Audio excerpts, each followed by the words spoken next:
Акыркы кезде Кыргызстанда доллардын сомго карата курсу жогорулап жатат. Баткендин акча алмаштыруучу жайларында доллар бүгүн 4-ноябрга карата бир күндө дээрлик 3 сомго кымбаттады. Улуттук банк бекиткен расмий курс 83 сом 70 тыйынды көрсөтүп турат. Бизде да курстар ошол эле АКШ доллары өсүп баштады.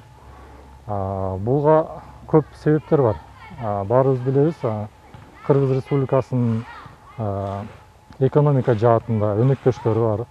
Ал мамлекеттердеги курстун жогорулашы же төмөндөшү биздин республикага дагы түздөн-түз таасирин тийгизет. Бүгүнкү күнгө 4-ноябрга карата курс 20,4%га өсүп 83 сом 70 тыйынды түздү.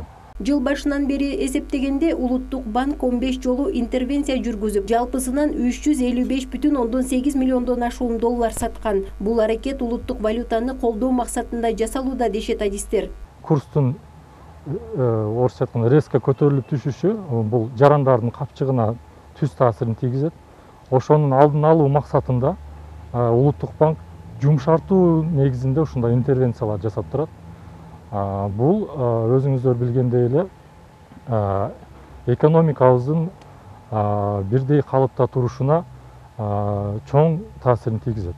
Алынган маалыматтарга таянсак, 2016 жылдан бери туруктуу бойдон 69 сомдун тегерегинде сакталып келген доллар быйыл март айында 85 сомго жетип, кайра арзандай баштаган. Доллардын сомго карата расмий курсунун өзгөрүп туруусу өз кезегинде жарандардын капчыгына да таасир этери талашсыз. Каныша Яшымова, Эрнис Азамат уулу, Алтын бешик жаңылыктары.